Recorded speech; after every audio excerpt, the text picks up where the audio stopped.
My name is Bill Flinoy. I'm the chair of the Economic Development and Employment Committee. Welcome to the committee. This meeting is called to order as of 6:05, and recording may begin. Obviously, we've already started. This meeting of the Economic Development Committee is called to order and being recorded by for public access and archiving in accordance with the New York State Open Meeting Law. It is a practice of CB2 to conduct remote meetings with all committee members' cameras on. Public attendees are also encouraged to leave their cameras on, particularly if you're giving the floor to speak. All attendees, please keep your microphone muted when you're not speaking. To maintain appropriate discussion and voting, I will make it known when and which topics are open for discussion by committee members, board members, and the public at large. And if you have questions that fall outside of public comment time, please type your comments in the chat panel and we will address them as time permits. You may also email the district office at any time outside of these meetings. We are committed to provide access to all of our neighborhoods, okay, regardless of physical ability or limitation. If you require accommodation or assistance for full participation, please contact the district office 72 hours before any public meeting. The committee secretary will now conduct roll call. Hi there. So we have Chairperson Bill Flinoy present. Vice Chair Denise Peterson. Yes, she's here, waved. Yes, I see Denise. Ronald Cohen. Excuse. Lindsay Einhorn. She's here. Hi, Lindsay. Oleg Geiser. He's here. Jessica Krejci. Excused. Clenita Medley. Not present. Maisha Morales. Not present. Latrell Masso. Present. Celeste Staton. Not present. Kate Yearwood Young. Not here yet. Okay, and then myself, Catherine Gilman. Okay. Okay, thank you. Okay, tonight, we have a motion to approve the agenda. Okay. Motion to approve. Okay, second. Thank you, Catherine. Okay, we're just basically going down. I'll pass on the minutes for right now. We'll address the minutes as more people come on board. Okay. First presentation we're going to have is from the Brooklyn Chamber of Commerce. That'll be presented by Jonathan Maribel. Jonathan, are you here? Okay, excellent.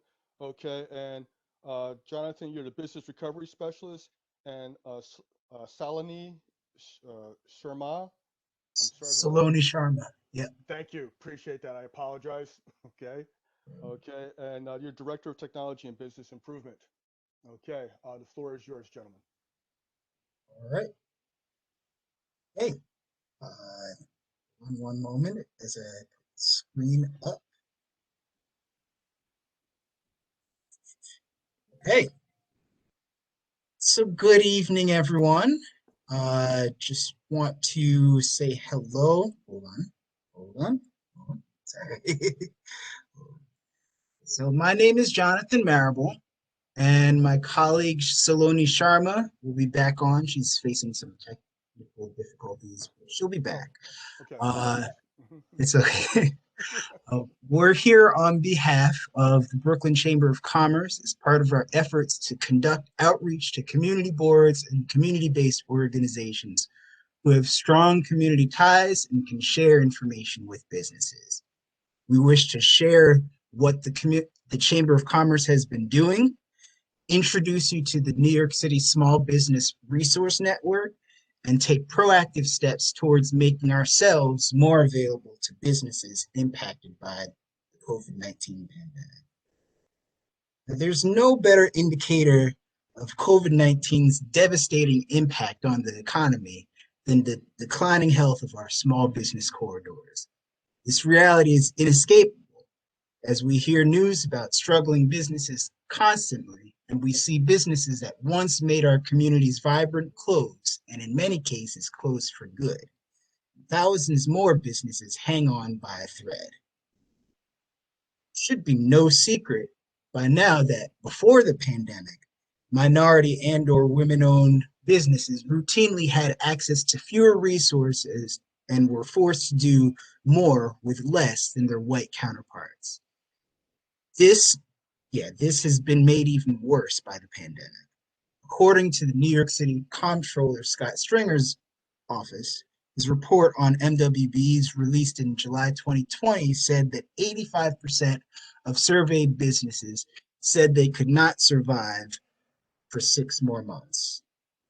Across the board, sales have dropped for brick and mortar stores as we are forced to stay indoors for health reasons. Businesses that were not already online are struggling to transition their businesses so that they can compete with Amazon, big box stores, and an already crowded field of small businesses conducting business online.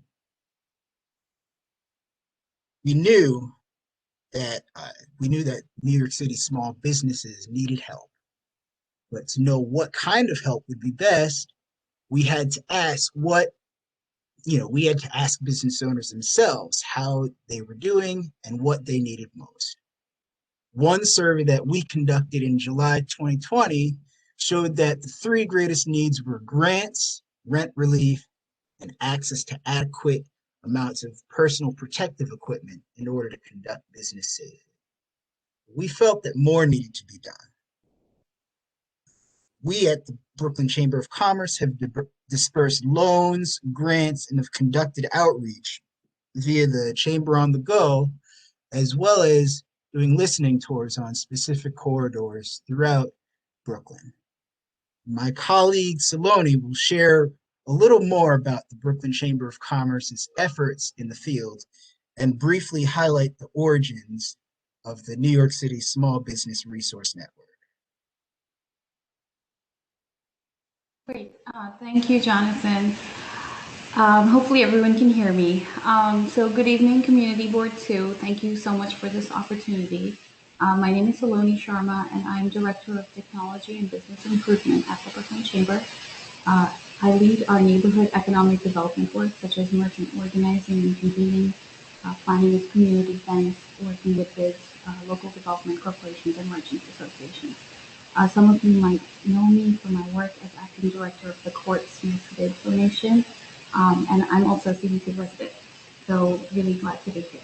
I'd just like to provide a quick background on our work in the field within Brooklyn's commercial areas over the past year. So back when the pandemic brought everything to standstill, we went into citywide lockdown. We as a chamber soon realized that this was an impending crisis for Brooklyn businesses and in particular to the small business community.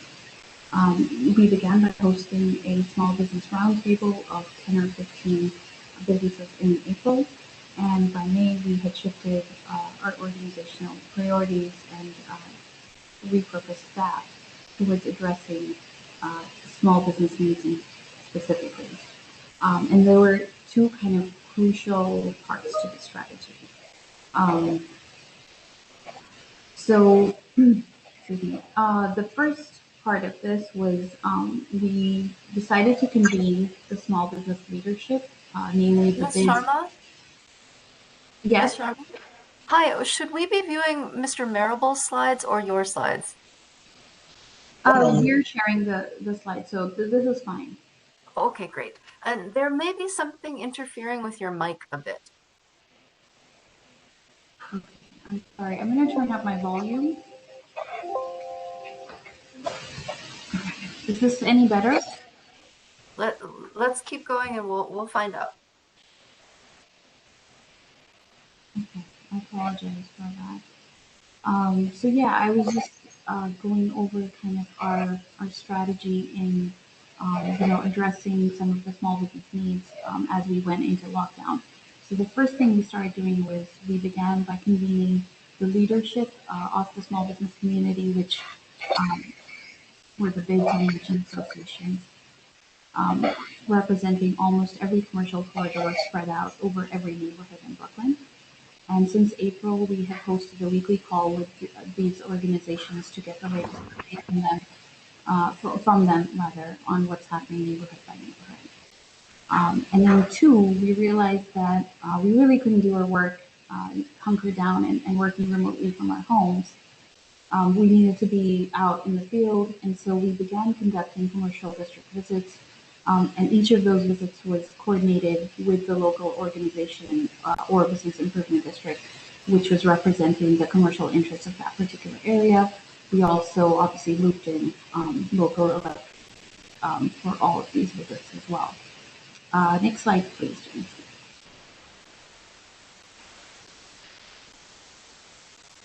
So this slide just, kind of talks about, is really just a graphic representation of the neighborhoods we've been in. As of December 2020, we have conducted 24 commercial corridor tours covering most of Brooklyn. The red represents, all of the areas that we have visited. There have been a few more since then, but we really began this work as we started emerging out of the lockdown in May and June.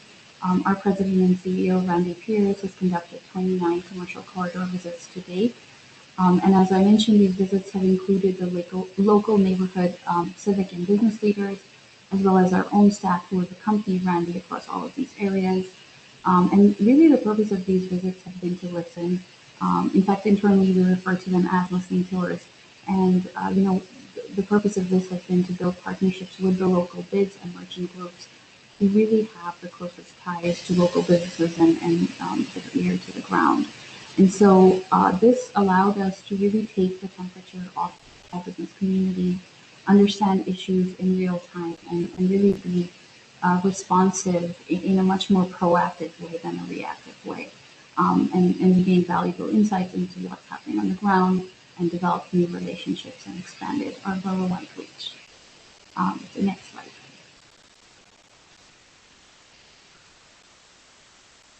Thank you. So this slide just covers our recovery activities through, again, December 2020. It really just is a representation of the scale of our work in helping Brooklyn businesses recover. This obviously includes the commercial corridor visits, but also the number of businesses we've served, the units of personal protective equipment that we've delivered, recovery loans that we have provided, 16 in number, totaling almost 120,000, and 60% of all of our lending is earmarked to minority and women-owned businesses. This is done through our CDFI, the Brooklyn Alliance. And then lastly, we have also been, as we saw this was a crucial need for businesses, we also decided to partner with commercial cleaners in Brooklyn and provide deep cleanings to businesses across the borough. So kind of really the culmination of this neighborhood level work led us to a realization of this need for a local network of recovery resources. Out of this flowed the Small Business Rapid Recovery Initiative, which was a model that was developed really in-house and has since evolved into a citywide program, which my colleague Jonathan has been presenting on, the Small Business Resource Network. And I'll turn it back over to Jonathan to go over this in further detail. And just thank you so much for having us here, and we'll make sure and share our info at the end of this. So please do feel free to reach out. Thank you. Saloni, I have a question right now for Tim in the chat. The data that you just presented to us, how much of this was in relation to CB2 and how much was in relation to Brooklyn as a whole? So this is across all of Brooklyn. I can get you the data that is related to CB2. We sort of track it borough-wide at this point, but we can pull, more sort of micro-level data. Okay, thank you.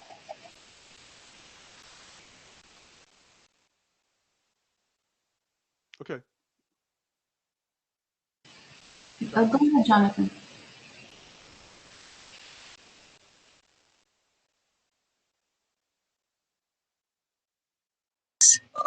Thank you. Sorry about that. Thank you, Saloni. And thank you to the person who shared the question in the chat.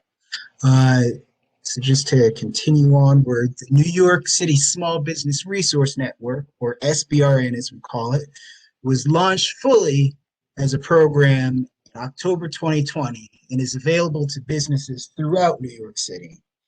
As stated on the slide, SBRN's missions are to save as many small businesses as possible, as fast as possible, and to put as many New Yorkers back to work as soon as possible. With over 230,000 businesses in New York City as a whole, our intention is to target businesses that tend to be most affected by hardship and least likely to gain access to resources. That said, the objective of SBRN is to provide personalized assistance to 20,000 New York City businesses, with the majority of these businesses being minority and/or women-owned businesses.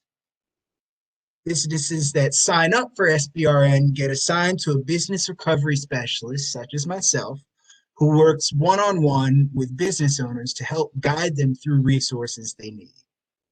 Business owners can gain access to financing and financial coaching, marketing help and expertise, technological support, legal assistance, and mentoring to help businesses develop strategies necessary to sustain itself and grow. And all services provided by business recovery specialists are free, low cost. All business owners need to do to sign up is to go to www.smallbiz.nyc and fill out a quick form that should take no more than 2 to 5 minutes to complete. Thank you for putting the link. Once they submit the form, the business recovery specialist will contact them and work with the business owner to ensure they are matched with resources based on expressed needs. The website and assistance are available in multiple languages besides English as well. SBRN, or the New York City Small Business Resource Network, was made possible via a public-private partnership between the New York City Economic Development Corporation, New York City Small Business Services, the Peterson Foundation, and the Partnership Fund for New York City. Though SBRN is available citywide, they work in concert with borough chambers of commerce, who have business recovery specialists to help businesses in their own boroughs. That's how Saloni and I are involved. If you have any questions about the Small Business Resource Network or wish to reach out to us with any questions or concerns, we will both drop our contact information in the chat. While we might have to jump off this call before the end of this meeting, because there's actually another event going on at the same time, we thank you for your time nonetheless, and we hope this presentation was of value to you. And we will now take any questions you might have now. Thank you. Okay, thank you very much. One thing we're going to do, I'm going to ask if I can reach out to you on a continuous basis while we're recovering from COVID. What we're looking at right now, I believe you probably also agree with this, is we're probably going to start seeing recovery around beginning in June. And I want to see what we're looking at as far as starting to ramp up to start to assist people. You mentioned the grants. What I'm looking at right now is you're saying you've had 31 loans that you put out for 1.1 million and only 16 recovery loans. Why such a low amount? So we were only able to capitalize our CDFI last year, and we actually received CDFI certification, I believe, in 2019. And we had a change in leadership. Randy Pierce joined the organization late 2019. And that's really in 2020 is when we, were able to receive that first round of funding. And so, we did a fundraising campaign on our own called the Bring Back Brooklyn Fund as soon as COVID hit. I think that ran in April and May. And, we were able to fundraise a little bit, obviously not to the extent that we'd hoped. But this is an ongoing fund that we'll be raising throughout the course of this year, but then also looking to expand our CDFI operations quite significantly in 2021. So there is definitely more to come there. But it is, I mean, the simple answer is it's a very new fund, and we're looking to grow it now. Okay. Now you also mentioned, and I'm going to ask 4 questions. I'll let the committee come in also. You also mentioned that you've actually done a listening tour to the different community. The different, if I remember correctly, bids and also other LDCs. What has been I've been to Atlantic Avenue. I've been to a couple other places. I've seen a lot of stores closed, and they look like they're closed permanently. Okay, can you give an idea of what your feeling is as far as stores coming back? I mean, because we're looking to help these small businesses. We're also looking to help individuals who are in the low income range who've lost their jobs because because of these closings. What are we looking at going forward? Do you have an idea of how many of these stores will reopen, these businesses? I'll also let Jonathan weigh in here, but I know that our estimates are about 35% of businesses will permanently close. That number is definitely higher in the lower income or the minority population. And yeah, it's kind of, as I think we can all say and realize, an ever evolving sort of situation. We have seen, we actually are in the process of running a vacancy survey citywide, and we can, borough-wide, working with the business improvement districts, and we can certainly share the results of that survey. They also, I forgot to mention, one of the resources we have on our page, our website, is a COVID resources page, and we share a lot of that type of information on there. But yeah, it's very varied. We have found neighborhood to neighborhood.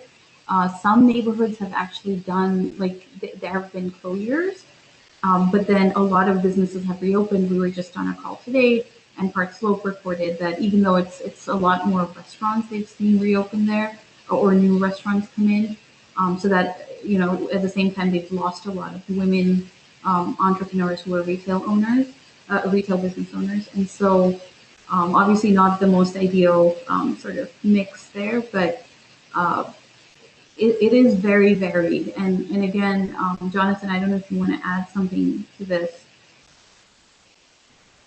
Yeah, I would say that though closures are definitely accelerating at this time, just know that, I mean, and I know that like businesses can close for any number of reasons. Though I would say, like, the ones that tend to be the case now tend to be much more closely linked with COVID-19 and the closures and the sorts of conditions that we're facing right now. But I will say also there are openings on some corridors as well. Like you speak about, you know, let's say there's Atlantic Avenue and then there's Montague Street as well. Like, you have a lot of closures, but then there are new ones opening. It might be a different kind of business opening per se. And in fact, in some corridors that we've interacted with, like there have actually been more openings, believe it or not, than closings. And so it really is a kind of case by case situation. And that's not to, put down anything about what's happening, because overall, even for those businesses that are opening, it's just a really difficult time to open. And it's just hard for everyone. And so, that being said, like we got to make sure that we provide the resources so that businesses can survive, like businesses that are there can survive, businesses that are opening up can stay alive, and to prevent those that are close to closing from actually closing. For those that have closed temporarily, allowing them to reopen. Understood. Is it possible for you to give me an invite for the weekly calls? I'd like to listen in on those. Yes, absolutely. I lead them along with Rick Russo, some of you might know. and a number of our staff are on the call. So yes, I'd be happy to send that your way. Okay, thank you. And also, I believe we just had the update for the national restaurant industry. Just came out about an hour and a half ago, and restaurants are being devastated. The report says about 2.5 million individuals are currently unemployed. Okay, it's down. Revenues are down $240 billion nationwide. Okay, and they're saying that over 110,000 restaurants are closed. Okay, I've noticed in our district that quite a few restaurants have closed. What are we doing to help the restaurant, because they didn't get funding, okay, earlier this year? Or is there anything we can do to help our restaurants? I'll also give Jonathan a moment to chime in here, but we, as part of the Small Business Resource Network, we have hired a restaurant recovery specialist. She, is a veteran of the hospitality restaurant industry and has long-standing ties across various neighborhoods. Now, she is also obviously one person, can't do everything and help every single restaurant, but we are, we work very closely with the Hospitality Alliance, and we're really just trying our best. It's, I know the PPP program has allowed additional provisions that are specific to restaurants, and I'm happy to share those as well with the team here if needed. But yeah, it is that billion, I should say, dollar question: is what is the future of the restaurant industry and hospitality in general? And we are also very eagerly awaiting details on the shuttered venues operators grant, which is coming soon from the SBA. Although I don't believe that is for restaurants specifically, but I think certainly a large number of restaurant type venues that also hosted live events would qualify. Jonathan, you have anything you want to add? Yeah, and I mean dovetailing with the shuttered venues operator grant that will come online. Like we'll also be able to provide guidance in terms of how to navigate that and whether to do that versus PPP, because there's actually for that you kind of have to choose one or the other. But that that's something that we could work on one-on-one with restaurant owners. But I know like we're kind of working in a difficult sort of context where there was, let's say, the restaurant, like there was a bill specifically to save restaurants put out there. It got shut down, but then they said, all right, so for PPP, we'll have the 3.5 multiplier instead of the 2.5 multiplier. And so that should be able to resolve everything. But that's not true, because there's a lot more that needs to be done to help restaurants. And I know it's something that we in the chamber are really, keeping tabs on in terms of what sort of things can be done for restaurants. I know it's like here and there sort of thing, but that is something that's definitely on the radar. Okay, committee members, any questions?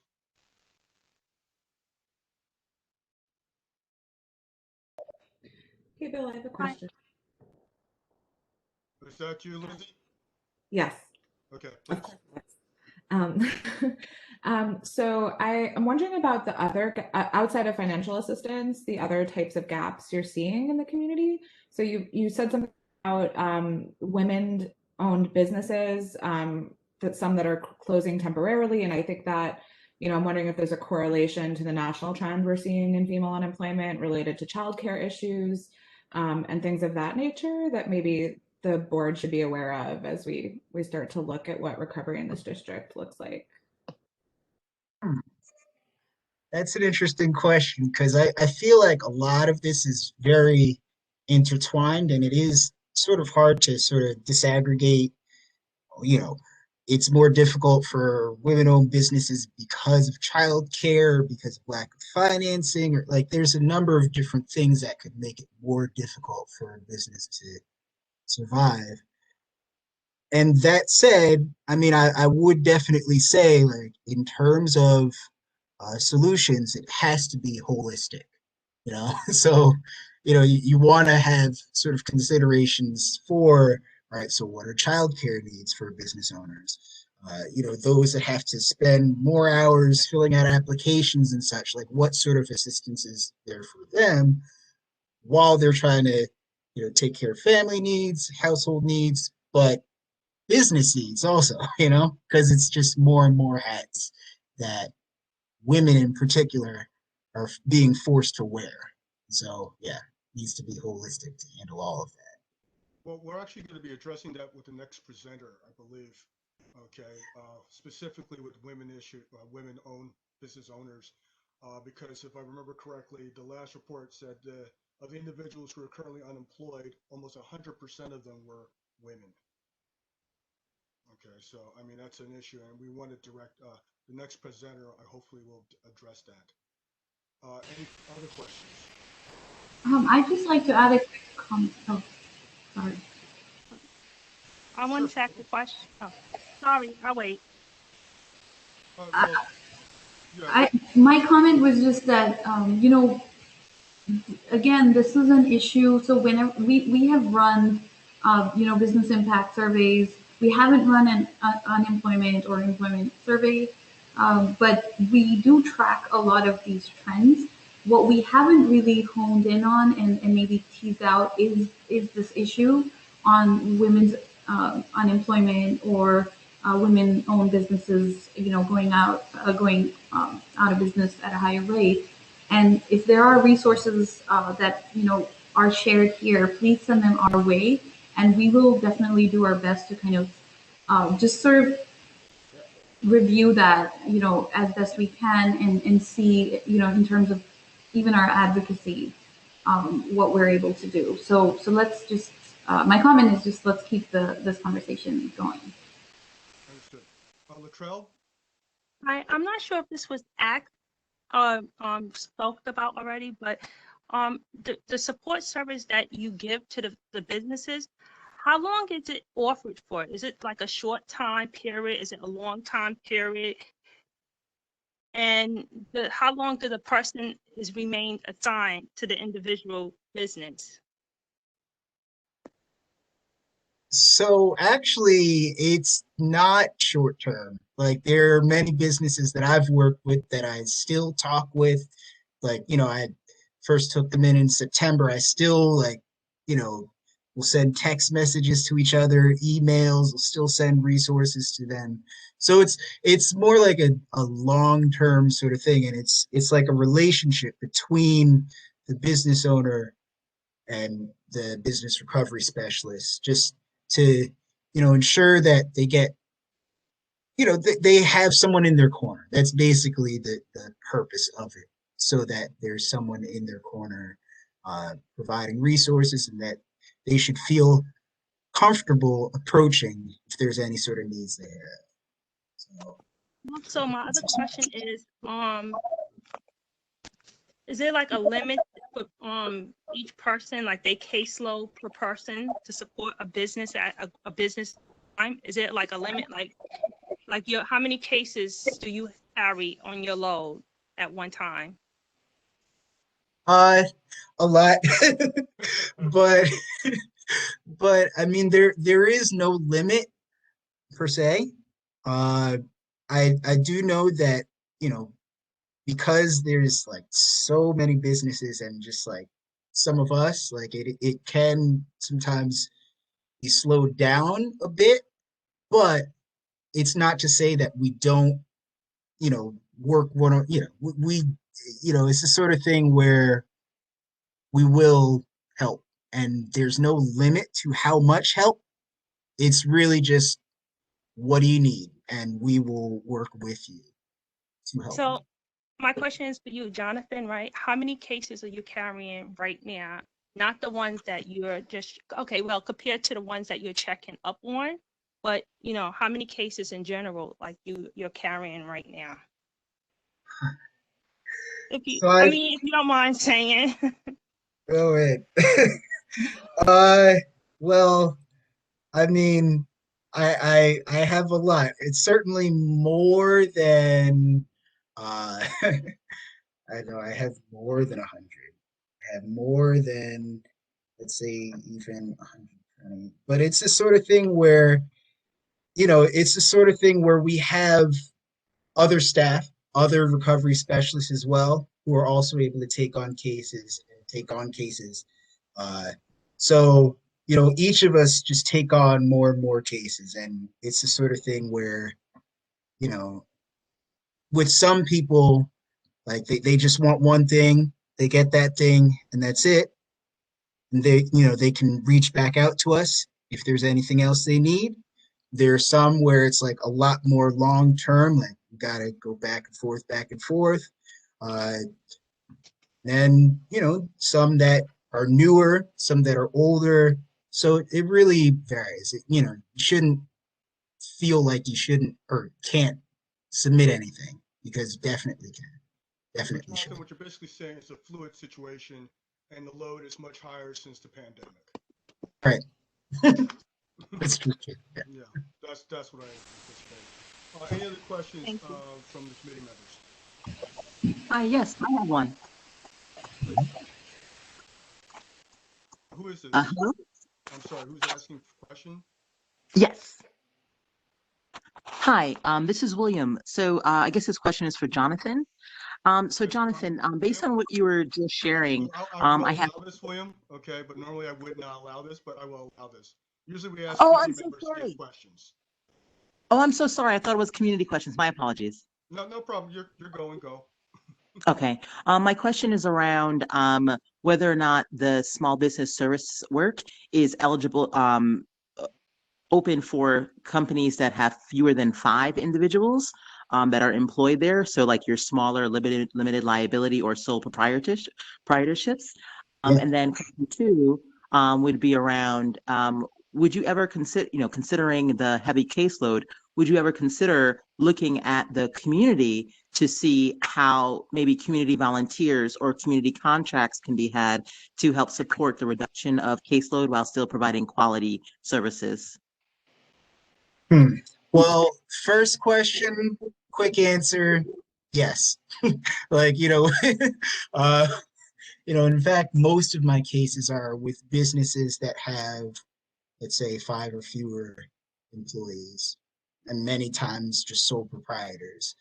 But in terms of the second question, that's something that's above me and above my pay grade in terms of answers for that. So. Okay, fair enough. Thank you. Thank you. Okay, any other questions from committee members? Bill, I'll do one more if you don't mind. Yes, by all means. I was going to come right back to you, Lindsay. Oh, thank you. So I'm wondering if you're seeing our local businesses getting the emergency procurement contracts that the city has really been trying to push towards local MWBEs, if that's coming to fruition for our district.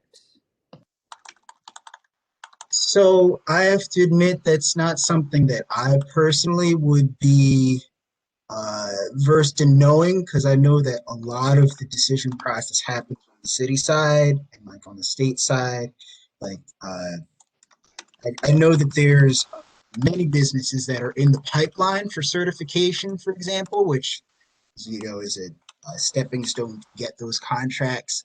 But in terms of whether or not they're actually getting the contracts, I don't necessarily know. It's the sort of thing that what I do find out would just be on a one-by-one basis, like if a business owner decided to tell me. So.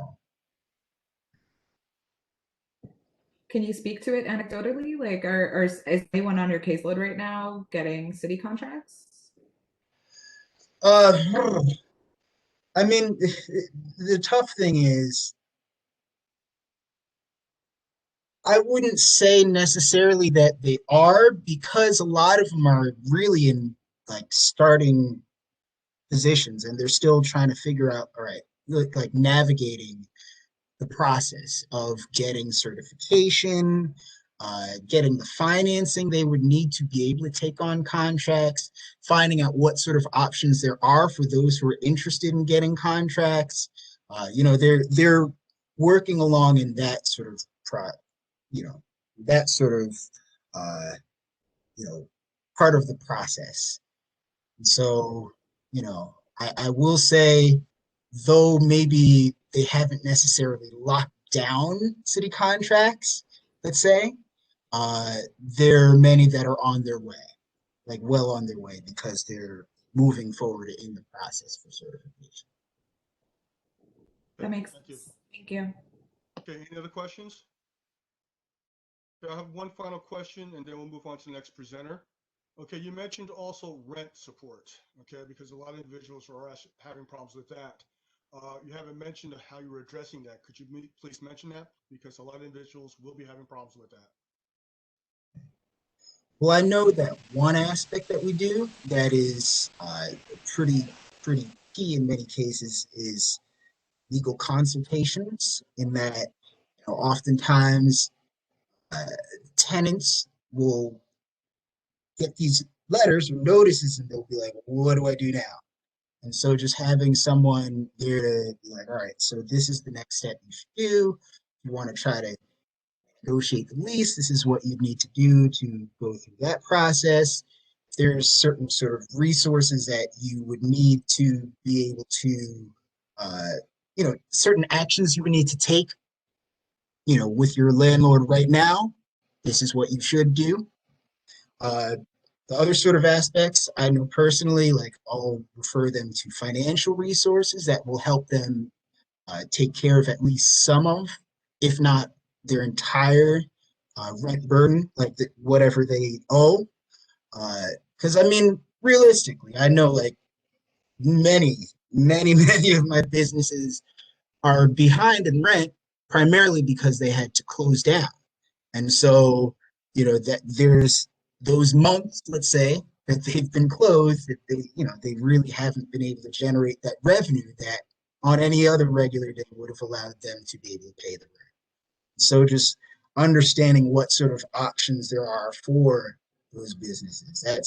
That's another sort of thing that we want to make sure that they're aware of. Yeah, and I would just like to jump in and say that we also on the advocacy front, you know, this is at the top of our minds, top of our agenda. Um, you know, obviously hard to get people to agree on the subject, but it's, I think we ran again a survey on commercial rent, not rent relief, but just kind of serving Brooklyn businesses. Again, that's up on our COVID page too of our website. But you know, the purpose of these surveys really is to take that information and use it as a lobbying tool, as an advocacy tool, and really tell the story of just how vast and widespread the suffering is. And so, you know, I wish we could say more on this, but really more to come. But again, I just want us to be aware that we really are kind of laser focused on this and you know, on the advocacy front too. Thank you. I just have one comment, Bill. Yes. Exactly, yeah. I just wanted to add a comment just to echo Lindsay's point earlier on that note, with talking about information gathering in these surveys. And to the extent possible, where you see the need to complicate the survey and expand it for gender and for gap services that aren't going to be standard, especially during pandemic, to basically call out those moments. And you're doing such what sounds like good conversation district wide. So while you're doing that, to make sure you're kind of taking in as much of that information as possible so we understand what's missing. Okay, thank you very much. I was just going to say again, you know, reiterating that I think both Jonathan and I, and really the entire chamber team, we're here. We want to listen to these ideas and these thoughts. So, you know, if there are kind of, you know, longer conversations, which there obviously are to be had around these issues, please reach out. You know, it's like one person who designs the survey, and you know, we can really get some of these questions in there and some of that tweaked to the point where we're tracking, you know, stuff that we just didn't think to put in there. So please do reach out. Okay, so only Jonathan, yes, we will be reaching out to you. Okay, in the near future. So thank you very much for your presentation.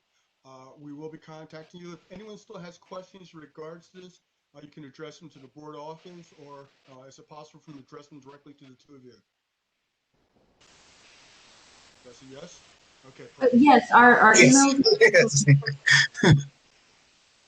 Okay, perfect. Okay, thank you very much. This is helpful for us, for our information to go forward. We're looking at the community right now, and right now we're focusing on a statement of needs that we actually have submitted, and we want to actually be proactive also in that. So thank you both for your the information just given us. Thank you very much. Thank you. Appreciate it. And thank you for allowing us this opportunity. Thank you for presenting. That's what we like. Thank you. Okay. Next, we have a presentation from the SBA Brooklyn Women's Business Center, and I apologize for mispronouncing the name. Delia Owasi? Delia Owasi. Thank you. Okay. I apologize. Oh, no problem. Okay. Okay, great.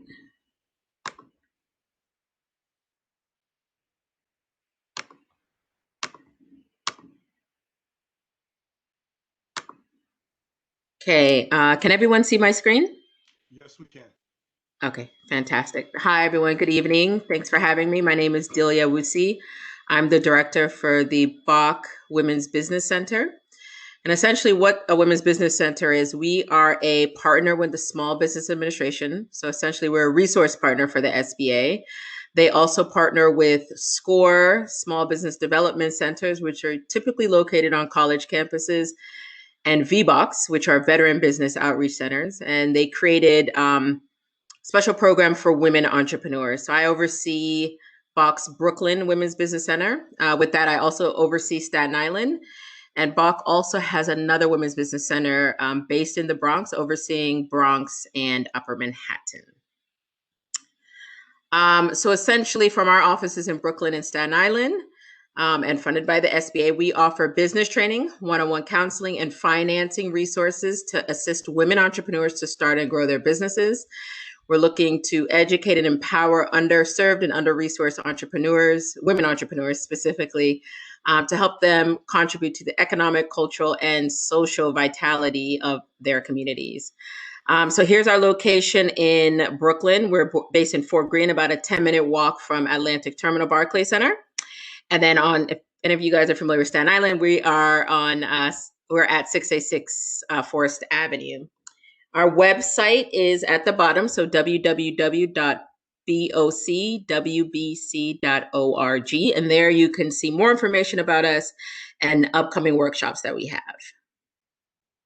So essentially the services, when you are looking, or if you're a woman entrepreneur, the services that we provide are one-on-one business counseling, which essentially means you are paired with a business counselor to assist you with anything really that has to do with your business. So you could be kind of like a pre-startup, which we call nascent entrepreneurs. You kind of just have this idea. You just want someone to kind of throw your idea around with.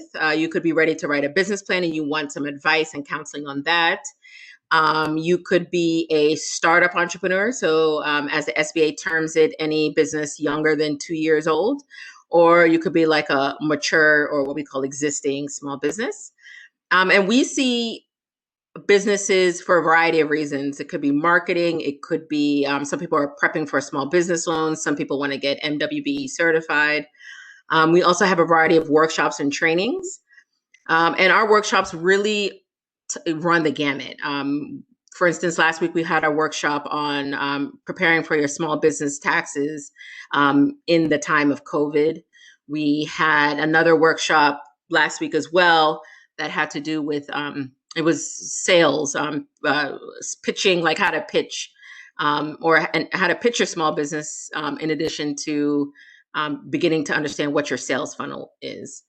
My center also has a special childcare business program, essentially for people who are interested in opening up home-based childcare businesses. We have a special free 12-week program to assist aspiring small business owners in childcare to understand the business aspects of running a childcare business. And then we also do MWBE certifications. And all of our counseling is really about, I don't want to say hand-holding, but essentially it's hand-holding. So even with our MWB certification, we don't just send you the list of documents. We do, I mean, right now, obviously in the age of COVID, everything is virtual, but we'll do a Zoom meeting with you.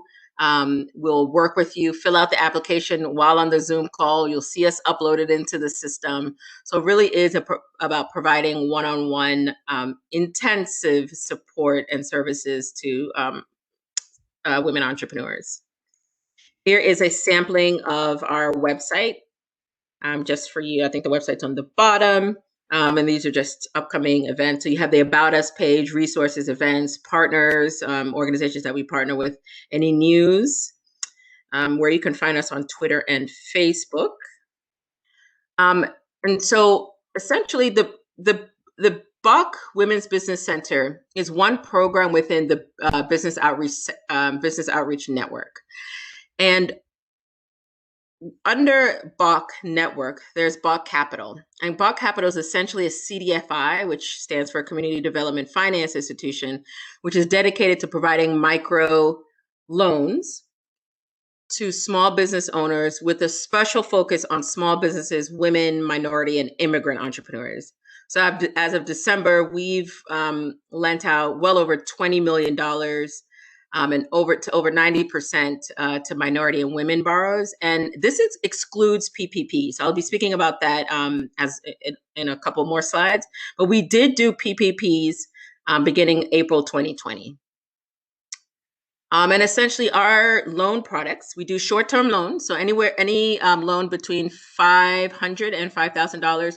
And you'll see the smaller amounts are typically for business owners who are newer to the country and want to establish and build their credit. Also for people who are looking to repair their credit as well. We have term loans. I would say the majority of our loans are term loans. So anywhere from $1,000 to $50,000. And that's typically for like our average small business owner who may need some money for working capital, to buy inventory, et cetera, et cetera. We do have a SBA Community Advantage loan. We have green loans, so essentially that's for green businesses, and you can get up to $75,000 for that. We work with a variety of communities here in New York City, so we do have a special halal small business loan for our Muslim entrepreneurs. We do have order-based, also called contract-based loans. So we really work hard to get our clients contracts, and when they are successful, a lot of them, and if you guys know anything about getting a contract from the city or the state or the feds, you usually need a lot of money to mobilize. And so we do go up to $500,000 for our contract-based loans. Just recently, over the summer of 2020, we actually did launch a new loan product called our Entrepreneurs of Color Small Business Loan. And essentially, here are some details on the screen. But it's up to $50,000. It's to provide emergency working capital to assist minority-owned small businesses here in New York City. These are just examples of businesses that we supported with BOC Capital. And again, it's really, it runs the gamut. These are just like a sampling of them. So we have some upcoming workshops. We have, at Black History Month, we are having a Black Business Conference in collaboration with the Small Business Administration, the Long Island African American Chamber of Commerce. And there are two women's business centers in Brooklyn. There's another women's business center located out in East New York, and we are partnering with that as well. And I've highlighted that because we're trying to make it's going to be really interactive. We have networking sessions, like breakout rooms with networking sessions, and we are having Black-owned businesses who are experts in their field. So we're having, for example, a CPA to come out and do a crash course on how to make your business financially sustainable during the age of COVID. We're having the Duplessis Foundation as well, who's also doing separate workshops with us. And one thing we've noticed, I would say historically, we haven't had a lot of workshops that focuses on sales funnels, pitching your business, but it's become even more critical in COVID. And how do you really working with small business owners to understand how to pivot their business or how to, adjust in this time. I wanted to highlight, I guess you guys can probably still see my screen. So I wanted to highlight some upcoming, and I'll put these, if your chat allows, I think maybe I can put these flyers in the chat. But here's the Power Forward Black Business Conference that I mentioned. So we're having the crash course with the CPA, a little breakout session with office yoga. We're having developing and executing your Black businesses sales funnel. We're having perfecting your business pitch with Camille Newman. She's the director of the other Women's Business Center in East New York. And then the breakout sessions. Other upcoming workshops. This is with the Duplessis Foundation, a wonderful organization actually based up in Boston, but we have partnered with them to specifically provide sales workshops and sales trainings to our entrepreneurs, specifically because of COVID and, you know, just the devastating impact it's had and the need for business owners to really think about pivoting their businesses during this time. Another really great thing that we've partnered with, so we've partnered with a minority-owned CPA firm who's providing our clients with free one-on-one business counseling, essentially. What we noticed when we were doing the first round of PPPs back in April was that a lot of our minority businesses did not have just the financials in order to apply for the PPP, right?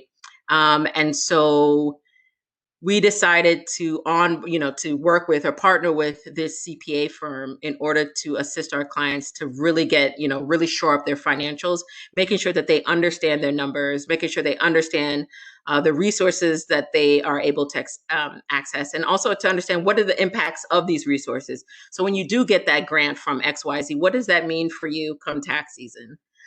Additionally, because of COVID, we are also partnering with another minority-owned business to provide our clients with free one-on-one health and safety. And so this is in a variety of, she works with a variety of businesses. Obviously, everything is through Zoom.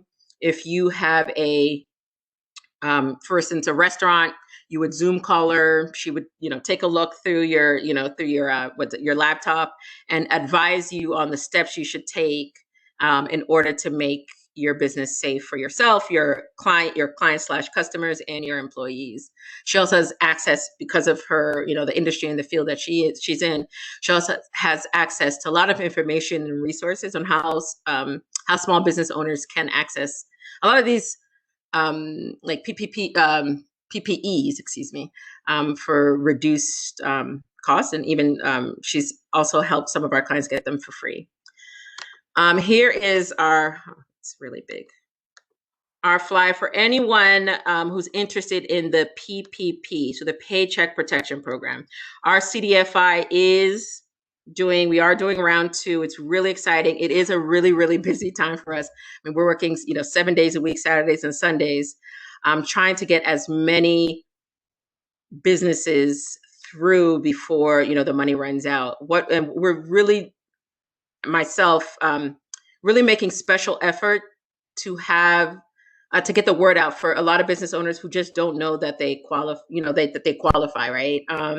These are like the barber shops. These are the, the hair salons. These are like the nail shops. Like, they just have no idea that they qualify for the PPP. So making sure that we're spreading the word. And a really great thing about Bach's PPP process, I will say, not just because I work for Bach, but it is really, I would say one thing about Bach, it's a lot of hand-holding, right? So, if you can imagine, we work with a lot of immigrant businesses who, English is not their first language. And we also have like a great variety of languages spoken by our team. However, I say all this to say is because, there have been instances like we Zoom call with our clients as they're filling out the PPP application. There are some people who are like we have like these roundtables every month, and our loan officers will speak about like how they will Facebook a small business owner, because a small business owner does not have access, to the files, right? Or to even like e-signature. That's even difficult. So we do go up, over, above and beyond to really assist our clients to make sure that they're accessing all of these resources that are available, whether it's federal, state, or city. I wanted to highlight a wonderful, I may not be able to. Let's see. I think I have to. A wonderful client of ours, Lacey Chisholm, she is based in, or was based in Crown Heights. And so she has been probably like a dear client of mine. I worked with her from before she even actually launched her business. So she was a New York City school teacher, and she always had this dream to launch her business. We've worked together for 5 years, from when it was just an idea and she was just teaching in other people's studios, to her getting her own studio in Crown Heights, to being sold out and having to get a larger studio. She was nominated by me and did win the SBA 2020 Small Business, Young Entrepreneur of the Year Award. And during COVID, the reason why I bring her up, because during COVID, she also was able to access, I remember her calling my cell phone when everything had shut down and we just heard about PPPs, and she was walking, I believe she works, her business bank is Chase. She's like, oh my God, Delia, I've walked, like, it was cold that time. It was like March-ish, April. I've walked from bank to bank and none of the Chase branches are open. Luckily, we were able to balk. CDFIs weren't allowed to do PPPs when it first opened at the end of March. We weren't allowed to do it until April. And so it was like my greatest pleasure to tell her that balk, was finally allowed to do PPP. So she got her PPP loan with us. She also, so we don't have any lawyers on staff, but we work with a wonderful organization called Voles. They are a nonprofit, and they pair our clients with law firms and lawyers. And so she was also having issues and trouble with her landlord, who, that's maybe one thing that you guys, maybe also the Brooklyn Chamber of Commerce, have experienced, but just landlords who have been so insensitive. It's almost like they don't know a pandemic is happening. Really insensitive with these small business owners. And so we paired her with a lawyer who was able to help her renegotiate her lease. And now she's doing round 2 PPP with Bach. I think those are all of the things that I wanted to highlight. And I think I'll stop sharing now.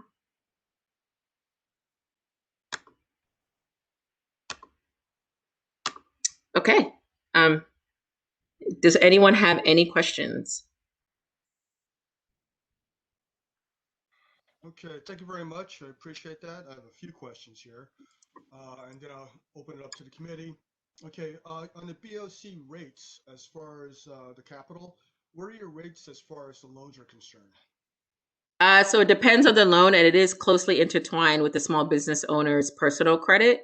We usually say typically between 6 to 10%, but it is closely intertwined with your personal credit. So it is personal credit matters.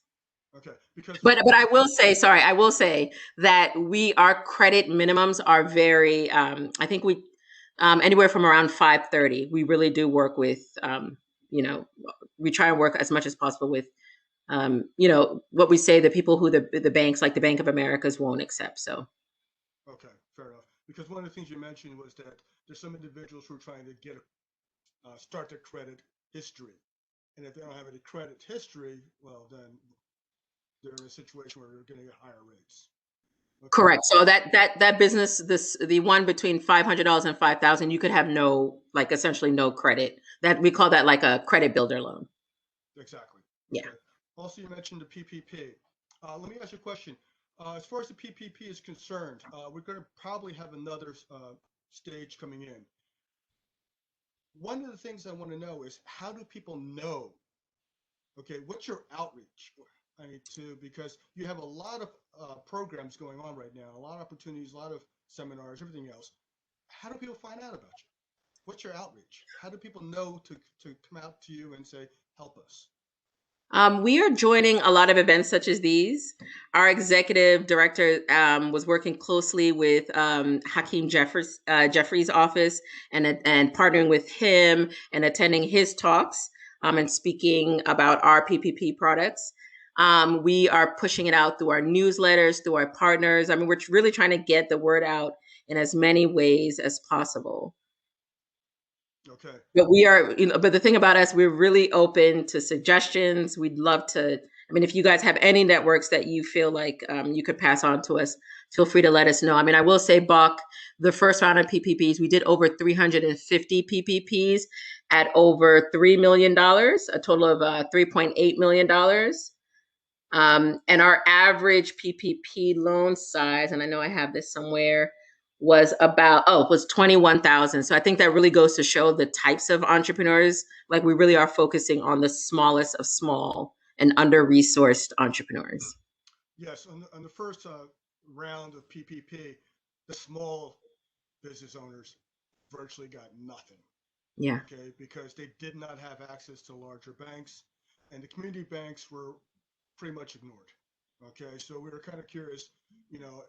Obviously you have a service that small businesses in the area wouldn't like to have if they're aware of it. So do me a favor, all the things that you mentioned, could you send that to the board office so they can disseminate it, not just to our committee, but to the entire board? Okay. Absolutely. Contacts. Okay. Also, yeah, you know what? I'll let the rest of the committee members, if they have any questions, please chime in. Any other questions for committee members?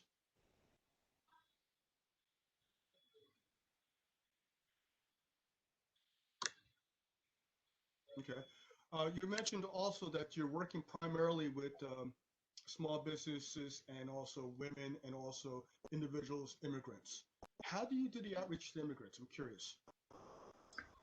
So we have a lot of staff that are immigrants, and so I would say we have a large West African francophone, and so our staff, they visit various mosques and they speak about Bach events. I mean, I know personally. I mean, myself also, I'm a first generation. I'm from, my parents are from Ghana, and so anywhere, like any event that I'm at, we speak about Bach services, because I think what happens is that just a lot of people don't know about Bach. They don't know about the services that we provide. A lot of people don't even really know about the small SBA. When people find us out by chance, I tell them, like, if you have any friend who's thinking about starting a business, just send them our email. Like, our services are free. Your tax dollars have paid for our salaries. That's what we're here for. But yeah, so our outreach it's mainly word of mouth and partnerships. We do have a lot of close relationships with a lot of council members that we also send we try to join as many calls that they're on when it pertains to small businesses for the most part. Okay, and as far as the outreach to these individuals, are there any limitations against giving them funds or help? No, we don't. No, we do have to do an intake, which can be intimidating because my department is federally funded. I do, it is a federal form that they have to fill out, but you can be any immigration status that has no bearing on you accessing help through us. Okay, thank you. Okay, Lindsay, looks like you want to say something. No, okay. Okay. I'm sure some of the other members, for instance, one of the things we were looking at is NYCHA housing. Okay. Have you done any outreach to NYCHA? Oh, we have a very close relationship with NYCHA. Yes. We've done several programs. We have a special program. We have a partnership with GoDaddy. And so when we got that partnership in 2019, we partnered with NYCHA and we went to the NYCHA where I'm closest to, because I'm based out of the Fort Greene office. They have a wonderful office on Atlantic Avenue, about a 5-minute walk from my office. And so what we did was work with, it was about 20 NYCHA residents through the GoDaddy program, have them understand marketing, have them understand like digital technology. And then we worked with them and GoDaddy to assist them to build their websites. So we are working, we did get that grant again. So we are doing it again with NYCHA this year. We have that program starting again, March 17th, actually is the information session. And then we do special workshops for NYCHA. And we are part of their REACE program, Resident Economic, I forget the acronym, but it's for people in NYCHA housing who are interested in starting their businesses, and we are their referral partners. So when anyone in NYCHA is interested in starting a business, they refer them to Bach. Okay, yeah, we're familiar with REACE. Okay, very familiar with them. Also, let me ask you a question. As you know, we just had individuals on here from, Small Business Administration and SBS. Okay, do you have a relationship with them directly? Because it's something that, you guys should communicate with each other. Oh, yes. We get a lot of grants from SBS, Small Business Services. Yeah, New York City Small Business. Yeah, so we do a lot of work with and for them. Yep. Okay, excellent. Thank you. Okay, are there any other questions for committee members? Board members? Okay, I've noticed the public has been using the chat. Thank you very much for doing that. If there's anyone who hasn't been using the chat and you have any questions, this is your opportunity right now.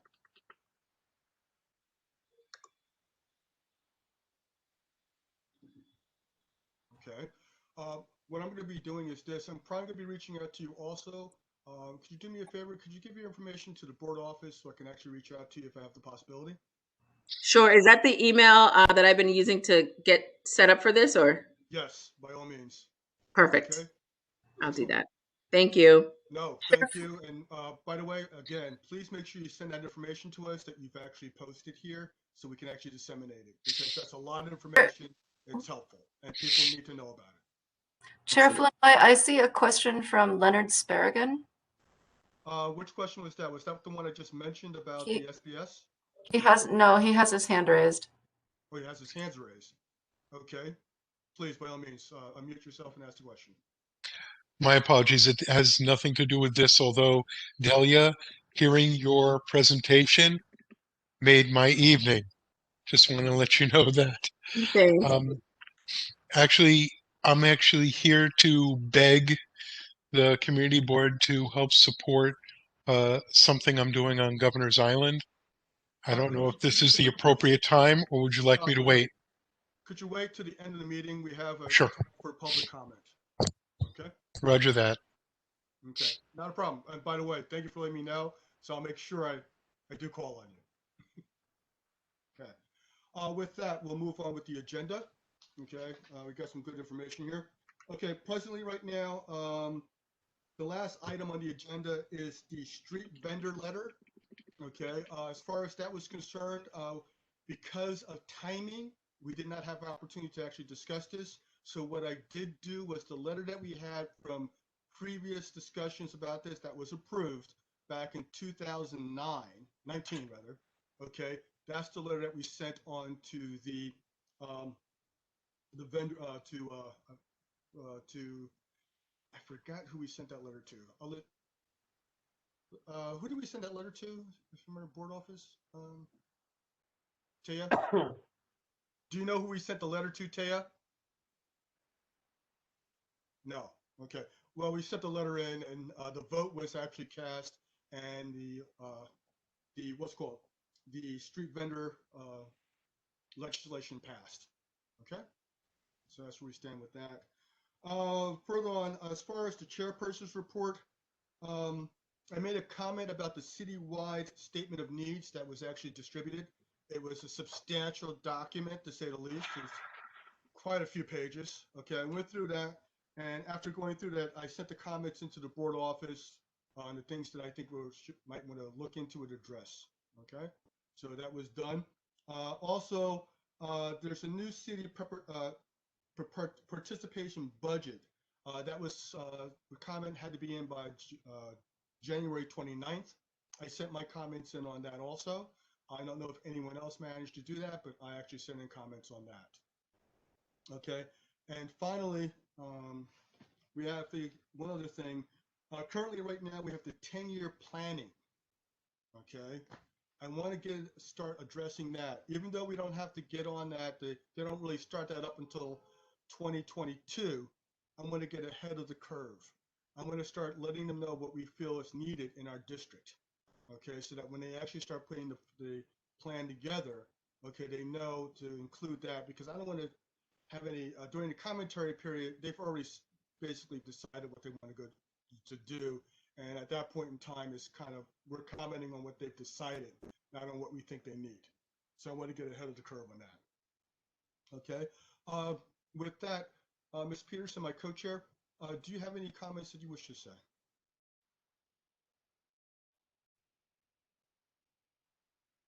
Good evening, everyone. The only comment that I have is really a board office conversation, and but I would say I sent an email to the Brooklyn Navy Yard, to Regina, to just kind of touch base with her again about if we still are looking at the possibility of June. A couple of months have gone by in terms of a target month for the resource fair. It was my great intentions to pull a call together via Zoom or some form of gathering of a couple of the members from the committee who are interested in moving that piece forward. But we had a little difficulty in getting that done, Mr. Flanor, yes? And so, yes, and so, yeah, but I don't want to go into it. So we will have to visit that again in the next week or so, yes? By all means, yes. I forgot Yes. the password. I apologize.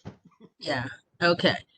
So, so the Navy Yard did not get back to me yet. I assume that she will, as she always does. So I want to thank everyone for their patience on that. If June is still our target, we will move forward. And we're in a fairly good place in that one of the things that we have to get clarification from through the board office is in terms of sending out letters of solicitation to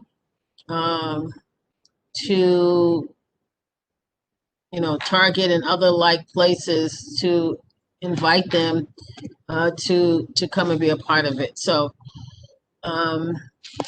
I looked at the folder, and it's a pretty good folder that I have of information. So, but that's one of the things that really need to sort of jump off so we can see who's willing to be a part of that. Okay, thank you.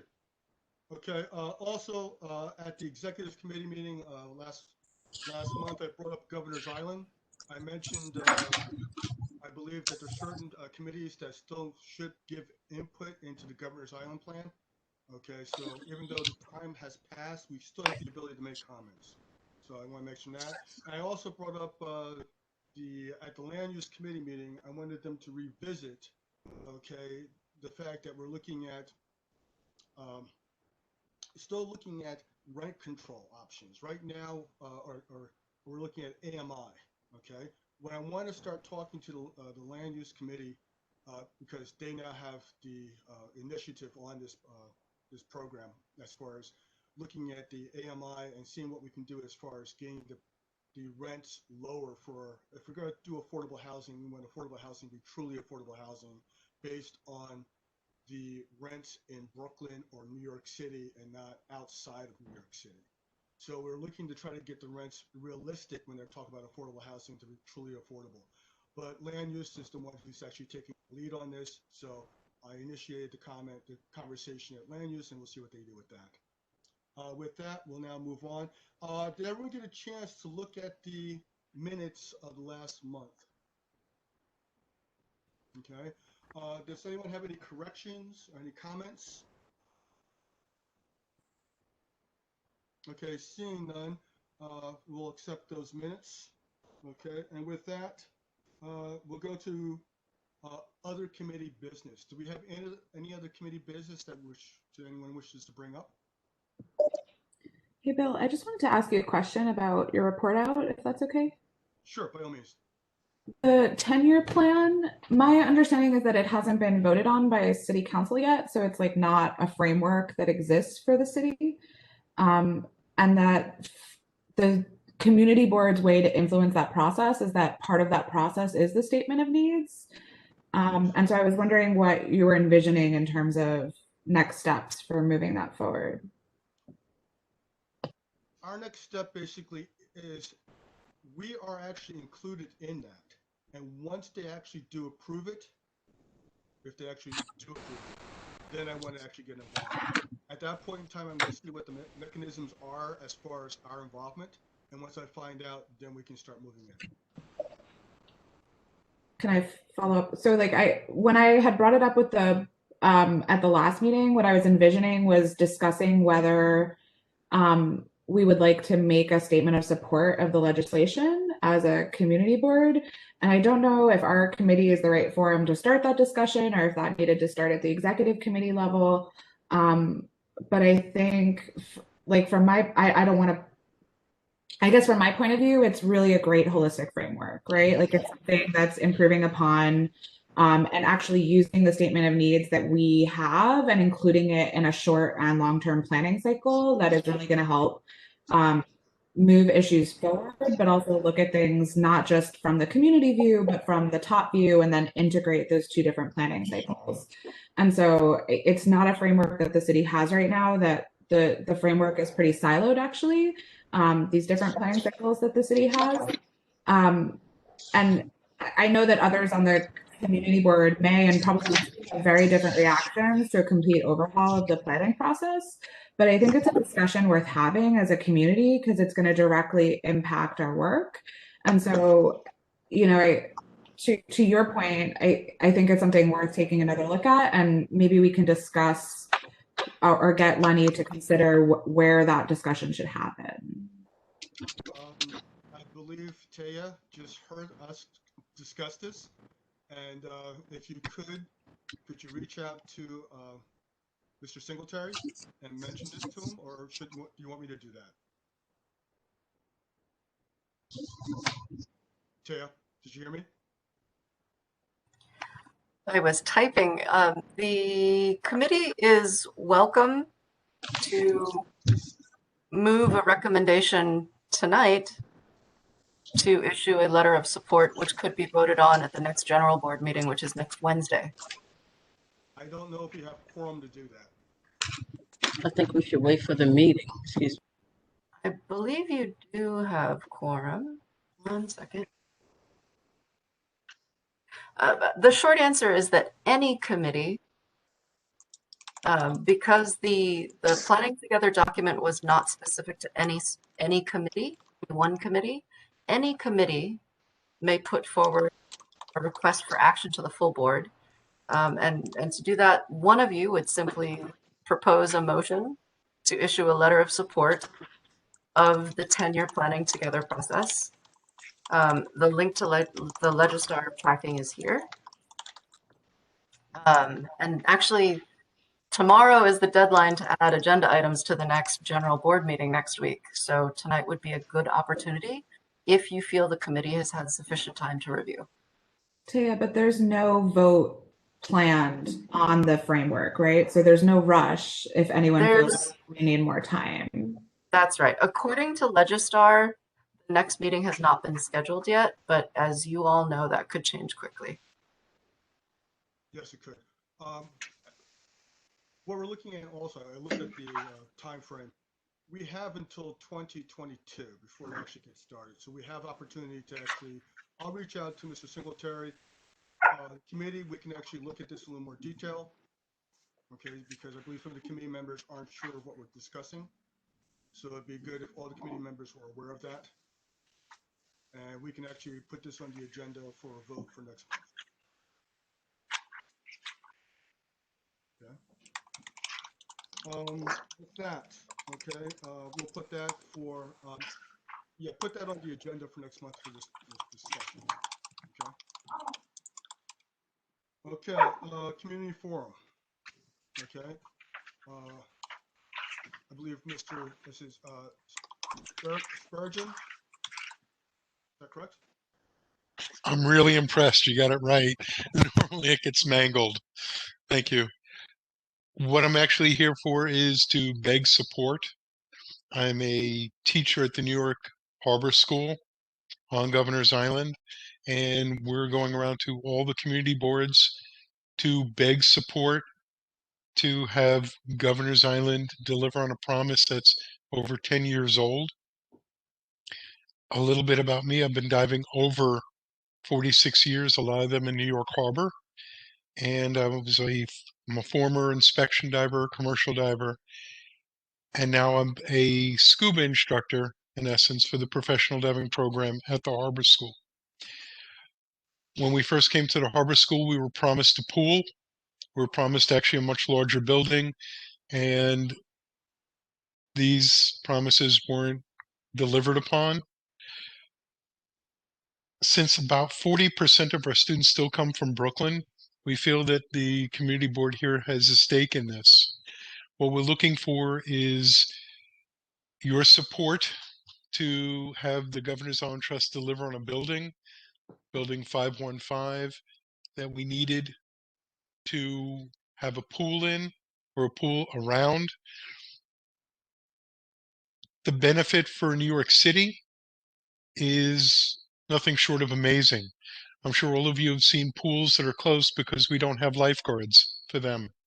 It would enable us to have a lifeguard program. The Vessel Ops program uses the pool to train diving and Bushwick. Since we are no longer located in the Bushwick campus, we pretty much get stiffed when another school within that campus needs the pool. More than anything else, I can tell you that New York City owns over 675 linear miles of shoreline. New York Harbor itself has over 1,000. Mr. Spurgeon, 1 second, please. Okay. Sure. The committee you should approach to do this is the Education Committee, because they're already looking at the Harbor School. Okay, YECA. Okay. So talk to YECA, because they're already having discussions about getting involved with the Harbor School. So that's the committee that you should approach on this. Chair Flanoy? Yeah, can you hear me? Actually, Mr. Spurgeon was not the representative at that meeting. YECA actually at their most recent meeting already passed and approved, I believe, unanimously, a recommendation in support of a letter to request that the Trust for Governor's Island grant the Harbor School possession of the building that they currently and have previously occupied. A significant portion of the student body does come from our district, and the school was initially started as an employment development initiative related to harbor and maritime jobs. So after YECA committee passed their recommendation, they suggested that representatives from the school also appeal to this committee, because you all will be voting on it at the full board meeting next Wednesday. And they just wanted to make sure that you knew something about it. Well, now we do. Thank you very much. Okay, thank you. Okay, any other public comments? Okay, here, oh, yes, please. I'm sorry, I see your hand. Lisa Wolf. You have 2 minutes. You have to unmute yourself. Okay, so yes, my stepson actually just graduated last year from the Harbor School. Could you speak up, Lisa, please? Can you hear me? Can you hear me now?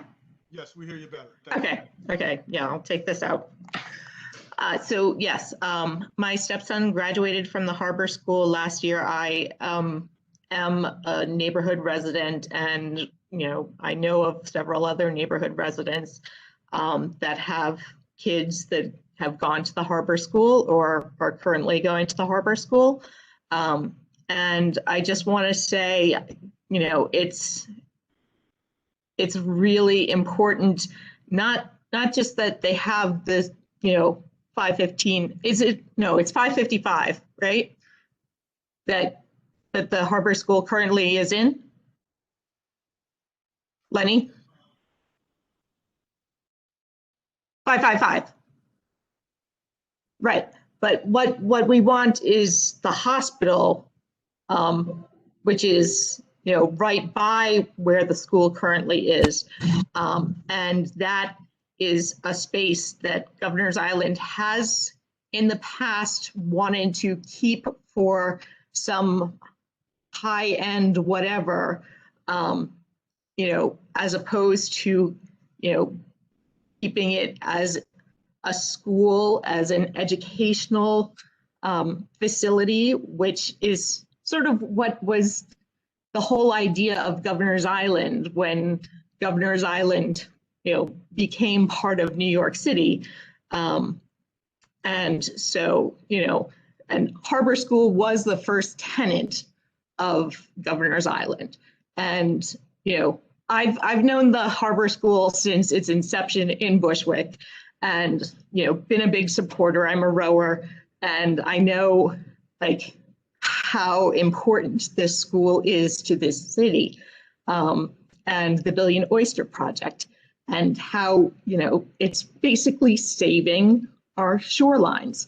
So, it's such a broader issue than just a school. And I just want to put it out there that, economics and budget, we've really got to double down and, get what we need on Governor's Island. Ms. Wolf, my suggestion would be to come to the general board meeting and make your comments there because we will be voting at that time. That's on Wednesday, right? That's on Wednesday. Right. Okay. Okay, thank you. Any other comments? I just want to clarify that a week from tomorrow, not tomorrow. Right. The general meeting. Okay. Yeah, we have a little time. Sorry I apologize. Okay. Our secretary needs to have everything typed up by that time. Okay. Any other questions or comments? Hearing none, I will entertain a motion to adjourn. Okay, Lindsay, second. Okay, Ms. Yearwood Young. Okay, with that, I wish you all a pleasant evening. Please be safe, okay, on the roads. And thank you very much for everyone attending. If you have any questions or concerns, please address it to the community board office. And from there, we will see what we can do. And please join us next month also, first Tuesday of the month. And we will continue discussions about economic development and employment, and also any other issues that we feel pertinent to discussion for this district. Thank you. Bye, everybody.